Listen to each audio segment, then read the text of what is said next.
Lenin, buenos días, ¿cómo te va? Muy bien, Estefi, un buen día para ti y para todos nuestros televidentes. A esta hora nos acompaña desde los estudios de la capital el doctor José Carlos Ugaz Sánchez Moreno, presidente de la organización no gubernamental Transparencia Internacional. El doctor Ugaz conoce de cerca lo que es el combate contra la corrupción. Fue designado procurador público ad hoc por el entonces presidente Alberto Fujimori para que defienda los derechos e intereses del Estado peruano respecto de los delitos cometidos por Vladimiro Montesinos. Sus investigaciones terminaron con la captura de Montesinos y el inicio de decenas de procesos judiciales contra un fiscal general del Estado, el presidente del Congreso peruano, jueces del Tribunal Supremo, magistrados electorales, 14 generales de las Fuerzas Armadas, de la policía también, pero no solo contra ellos, sino contra el mismo Alberto Fujimori. ¿Cuál es la clave, si es que existe alguna, para una lucha eficiente contra la corrupción? Doctor Ugaz, buenos días y bienvenido a Contacto Directo.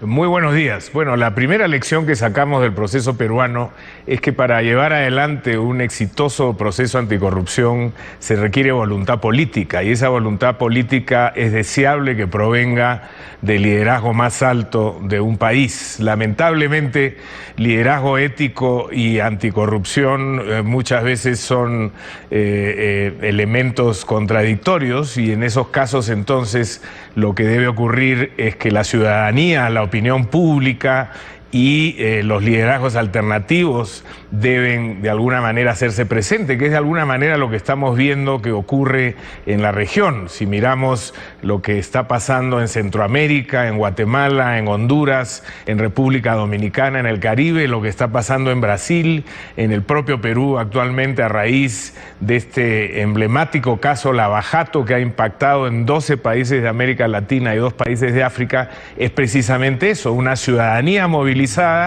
que viene generando presión y en algunos casos acompañando a fiscales y jueces valientes, profesionales, que están llevando adelante procesos sumamente delicados, porque se trata de casos de gran corrupción en los que los actores son actores muy poderosos, ya sea porque detentan poder político o porque tienen poder económico, es decir, pertenecen a grupos económicos del sector privado. El tema Odebrecht ha sacudido efectivamente a la región entera. Se calcula que están involucrados cerca de 50.000 millones de dólares en la región, pero pese a lo escandaloso del monto en este espacio que es uno de los más desiguales del mundo, observamos, doctor, distintos ritmos en las investigaciones que se están desarrollando en los países donde Odebrecht dejó su huella. Claro, con excepción de Venezuela, donde no se está haciendo nada. Ahora, ¿cuál es el motivo de estos distintos ritmos? Vemos, por ejemplo, que en su país, en Perú, hay hasta expresidentes indicados y otras naciones en donde las cosas avanzan con más lentitud. Tiene usted toda la razón. En primer lugar, yo prefiero llamarlo el caso Lava Jato, porque Odebrecht es solo una de 16 empresas de construcción que han estado involucradas en este gran esquema de corrupción. Están todas las grandes de Brasil, Queiroz Galvao, Camargo Correa, Andrade Gutiérrez y OAS, además de Odebrecht y otras de menor escala. Y el impacto ha sido, como usted dice, realmente de gran dimensión. Evidentemente el país que más ha avanzado es Brasil, que ya tiene 4 años en esta investigación. Ha logrado, por ejemplo, en el caso específico de Odebrecht, que se hayan sometido a esquemas de colaboración 78 altos funcionarios, incluido el presidente de la empresa, que ya fue condenado a 19 años y que está buscando aminorar su sanción. Todos los gerentes generales de estas empresas, de las 5 grandes, están en prisión y colaborando con las investigaciones. Entonces hay un gran banco de datos que reposa en el Brasil y que Brasil está compartiendo con los países. Y ahí es donde viene el problema del diferente ritmo en cada uno. En mi país, Perú, ha avanzado, creo, rápidamente, porque el fiscal de la Nación se dio cuenta de que no era un caso cualquiera, que requería una fuerza de tarea como la que creó la Fiscalía brasilera. Entonces ahora hay un fiscal con un equipo de más de 10 fiscales que están dedicados a tiempo completo a esta investigación, que ha tomado dimensiones siderales en el país. Tenemos, además de Fujimori, que está condenado a 25 años por los delitos que cometió en el pasado, al expresidente Toledo, prófugo de la justicia con orden de extradición, al haber recibido un soborno superior a los 20 millones de dólares, al presidente Humala y su esposa en prisión por haber recibido dinero ilegal para el financiamiento de su campaña, y al expresidente García y al actual presidente Kuczynski también bajo investigación.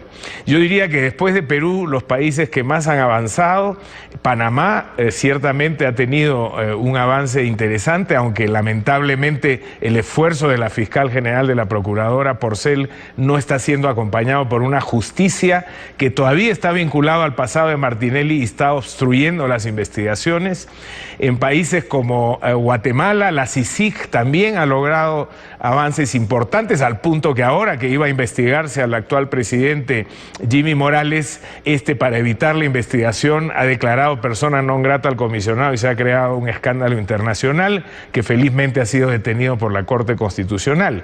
En República Dominicana, el capítulo de Transparencia Internacional ha logrado movilizar a miles de personas, más de 100.000 personas movilizadas en lo que se ha llamado la Marcha Verde, exigiendo al gobierno resultados en las investigaciones. Colombia también tiene ya algunos funcionarios públicos en prisión. Hay otros países, como usted bien señala. Venezuela es el extremo de la inacción, es el país donde más dinero ha invertido, se ha invertido para pagarle a Odebrecht, lo cual hace presumir que los esquemas de corrupción son inmensos. Y luego el caso de Argentina, donde tenemos una procuradora general bastante resistente por sus vinculaciones con el gobierno anterior, y Ecuador, que creo que está en una situación expectante. Hemos escuchado con mucho entusiasmo las declaraciones del nuevo presidente y ahora lo que queda es pasar de la palabra a la obra y que efectivamente se empiece a tomar acción, más aún cuando existe sospecha de que los fiscales y jueces en el Ecuador hoy responden más a intereses de quienes estarían del lado de los investigados que de aquellos que deben realmente impulsar las investigaciones. ¿Tiene sentido una fiscalía de cuya independencia se tenga dudas? ¿Es compatible lo uno con lo otro, doctor? Es imposible, es totalmente incompatible, es como el agua y el aceite. El principio fundamental para que una judicatura y un ministerio público funcionen es el de la independencia. Esto es una verdad universal y funciona lo mismo aquí que en Bangladesh.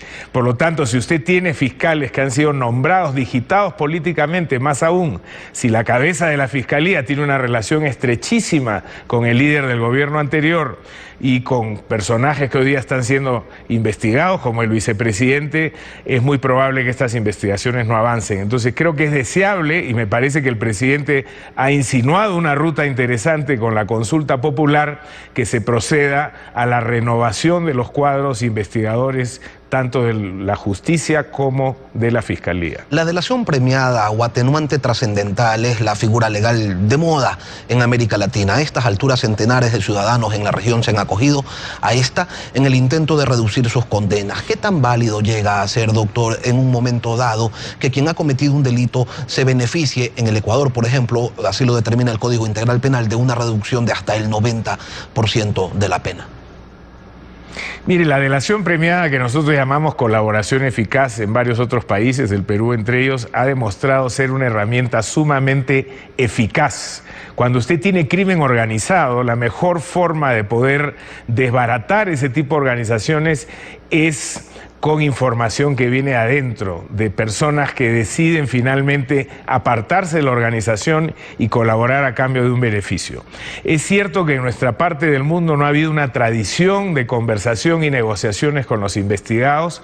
Cuando en el Perú propusimos esta ley, se nos acusó en algún momento de estar actuando contra la ética, que era inmoral negociar con delincuentes. Nuestra respuesta siempre fue: lo inmoral es la impunidad. Lo inmoral es cuando uno no puede obtener resultados. Lo inmoral es cuando ni siquiera uno puede saber los delitos que se han cometido porque no tiene la evidencia. Si yo puedo lograr un entendimiento con alguien que sea sancionado a una pena menor a cambio de información que me va a permitir llegar a los cabecillas, a saber de delitos que antes no conocía, a poder repatriar dineros y a poder descubrir esquemas de corrupción muy sofisticados, por supuesto que es una herramienta que desde el punto de vista penal tiene toda la justificación ética y además los resultados procesales absolutamente eficientes, como se ha demostrado. En el Perú, la ley de colaboración eficaz, como en Colombia, en Guatemala y en otros países, ha llevado a que podamos sentar en el banquillo de los acusados a personajes que nunca antes hubiéramos pensado que iba a alcanzar la justicia. En el caso de Brasil, el propio Marcelo Odebrecht, el presidente de esa empresa, se ha acogido y ha obligado, ha convencido a 78 funcionarios de su empresa a seguir su ejemplo, y por eso es que tenemos hoy día una riada de información, doctor, de la que estamos aprovechando varios otros países. Ahora, sancionar a los corruptos sí es la aspiración mayor de una sociedad, pero ¿qué pasa con el dinero mal habido? Usted en Perú tuvo una experiencia positiva, logró la repatriación del dinero de esta red delincuencial, pues, que lideraba Vladimiro Montesinos, y logró que se repatrien cientos de millones de dólares de Suiza, de Gran Caimán, de Estados Unidos. ¿Cómo se hace eso? Bueno, hoy día existen reglas mucho más claras que cuando nosotros incluso llevamos la investigación en su momento. En ese entonces Perú, por ejemplo, no era suscriptor de la Convención de Naciones Unidas contra la Corrupción, no teníamos una unidad de inteligencia financiera y no había la infraestructura que hoy día existe para repatriar.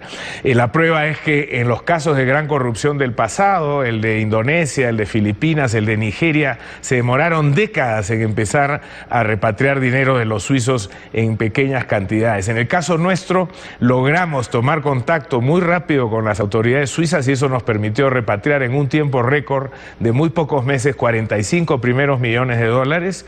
A la fecha, el Perú ha recuperado más de 350 millones de dólares de un estimado de 600 que puede haberse llevado en la organización de Fujimori y Montesinos. No tenemos una cuenta total, pero ya existe un conjunto de reglas internacionales. El propio Banco Mundial tiene una guía y provee a los países que lo piden de asesoría, hay consultores especializados, hay firmas de abogados que se dedican exclusivamente a esto. En general, hoy día hay muchos recursos para repatriar y de hecho hay muchos países que están recuperando dineros de la corrupción. No es verdad entonces que no se puede. Doctor José Ugaz Sánchez Moreno, presidente de Transparencia Internacional, gracias por habernos acompañado esta mañana. Gracias a usted, buenos días. Buenos días.